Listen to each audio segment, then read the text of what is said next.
नमस्कार दोस्तों, स्वागत है आपका हमारे चैनल कथा प्रदेश में। आज की कहानी है खुदी, जो कि मुंशी प्रेमचंद के द्वारा लिखी गई है।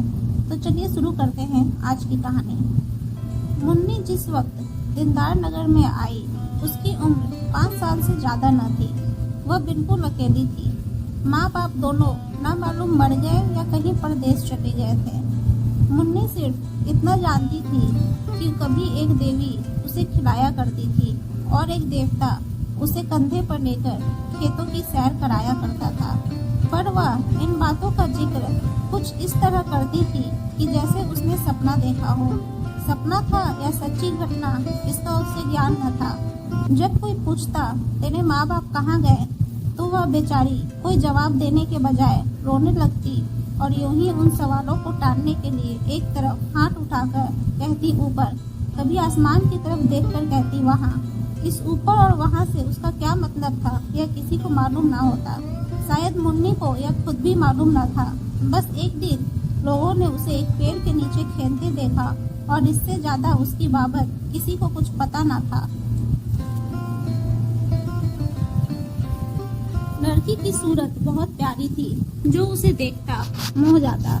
उसे खाने पीने की कुछ फिक्र न रहती। जो कोई बुलाकर कुछ दे देता वही खा लेती और फिर खेलने लगती। सकल सूरत से वह किसी अच्छे घर की लड़की मालूम होती थी। गरीब से गरीब घर में भी उसके खाने को 2 कौड़ और सोने को एक टाट के टुकड़े की कमी न थी। वह सबकी थी, उसका कोई न था। इस तरह कुछ दिन बीत गए। मुन्नी अब कुछ काम करने के काबिल हो गई। कोई कहता जरा जाकर तालाब से या कपड़े तो धोला। मुन्नी बिना कुछ कहे सुने कपड़े लेकर चली जाती। लेकिन रास्ते में कोई बुलाकर कहता, बेटी कुएं से 2 घड़े पानी तो खींच ला। तो वह कपड़े वहीं रखकर घड़े लेकर कुएं की तरफ चल देती। कोई कहता जरा खेत से जाकर थोड़ा साग तो ले आ, और मुन्नी घड़े वहीं रखकर साग लेने चली जाती। पानी के इंतजार में बैठी हुई औरत उसकी राह देखते देखते थक जाती। कुएं पर जाकर देखती है तो घड़े रखे हुए हैं। वह मुन्नी को गालियां देती हुई कहती, आज से इस कनमुही को कुछ खाने को न दूंगी। कपड़े के इंतजार में बैठी हुई औरत उसकी राह देखते देखते थक जाती और गुस्से में तालाब की तरफ जाती तो कपड़े वहीं पड़े हुए मिलते। तब वह उसे भी गालियां देकर कहती, आज से इसको कुछ खाने को न दूंगी। इस तरह मुन्नी को कभी कभी कुछ खाने को न मिलता और तब उसे बचपन याद आता, जब वह कुछ काम न करती थी और लोग उसे बुलाकर खाना खिला देते थे। वह सोचती किसका काम करूं, किसका ना करूं। जिसे जवाब दूं वही नाराज हो जाएगा। मेरा अपना कौन है, मैं तो सबकी हूँ। उस गरीब को यह न मालूम था कि जो सबका होता है वह किसी का नहीं होता। वह दिन कितने अच्छे थे जब उसे खाने पीने की और किसी की खुशी या नाखुशी की परवाह न थी। दुर्भाग्य में भी बचपन का वह समय चैन का था।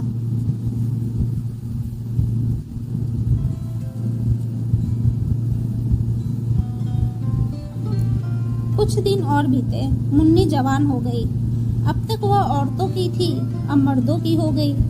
वह सारे गांव की प्रेमिका थी, पर कोई उसका प्रेमी न था।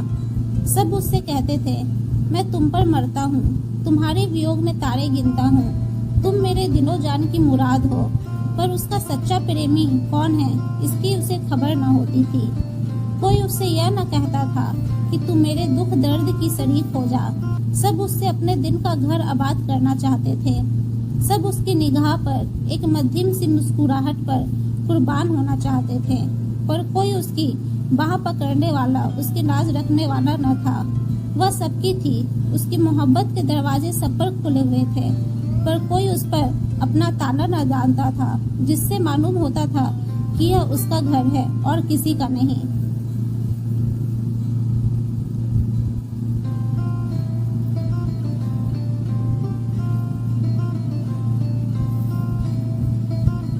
वह भोली भाली लड़की जो एक दिन न जाने कहां से भटक कर आ गई थी, अब गांव की रानी थी।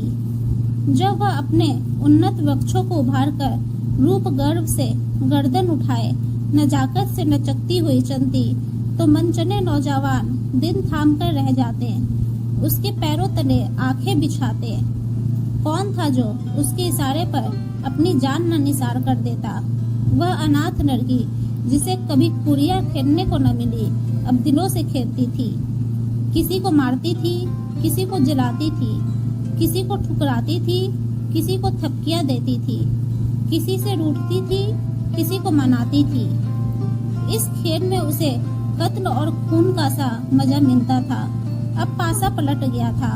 पहले वह सबकी थी, कोई उसका ना था। अब सब उसके थे, वह किसी की ना थी। उसे जिस चीज की तलाश थी वह कहीं न मिलती थी। किसी में वह हिम्मत न थी जो उससे कहता, आज से तू मेरी है।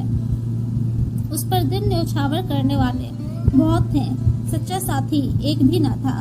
असल में उन सरफिरों को वह बहुत नीची निगाह से देखती थी। कोई उसकी मोहब्बत के काबिल नहीं था। ऐसे पस्त हिम्मतों को वह खिलौने से ज्यादा महत्व न देना चाहती थी, जिनका मारना और जलाना एक मनोरंजन से अधिक कुछ नहीं।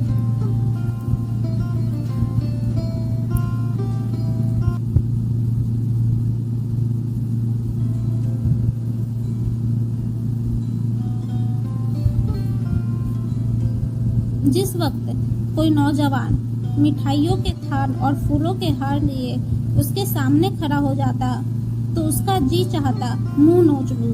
उसे वह चीजें कानकूट हलाहट जैसी लगती। उनकी जगह वह रूखी रोटियां चाहती थी, सच्चे प्रेम में डूबी हुई। गहनों और असरफियों के ढेर उसे बिच्छू के डंक जैसे लगते। उनके बदले वह सच्ची दिल के भीतर से निकली हुई बातें चाहती थी, जिनमें प्रेम की गंध और सच्चाई का गीत हो। उसे रहने को महल मिलते थे, पहनने को रेशम, खाने को एक से एक व्यंजन, पर उसे इन चीजों की आकांक्षा न थी। उसे आकांक्षा थी फूस के झोपड़े, मोटे छोटे सूखे खाने। उसे प्राण घातक सिद्धियों से प्राण पोषक निषेध नहीं ज्यादा प्रिय थे। खुली हवा के मुकाबले बंद पिंजरा कई ज्यादा चहता।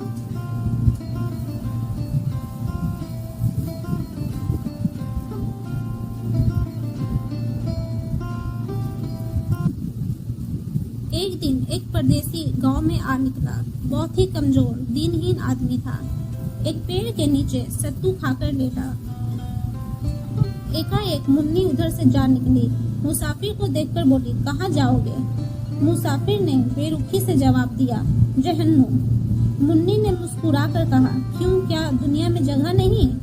औरों के लिए होगी, मेरे लिए नहीं। दिल पर कोई चोट लगी है? मुसाफिर ने जहरीली हंसी हंसकर कहा, बदनसीबों की तकदीर में और क्या है? रोना ढोना और डूब मरना, यही उनकी जिंदगी का खुलासा है। पहली 2 मंजिल मैं तय कर चुका, अब तीसरी मंजिल और बाकी है। कोई दिन वह पूरी हो जाएगी, ईश्वर ने चाहा तो बहुत दिन। उम्मीद है आप सबको यह कहानी पसंद आई होगी। आगे की कहानी के लिए इसका दूसरा भाग अवश्य देखें। जल्दी मिलते हैं। धन्यवाद।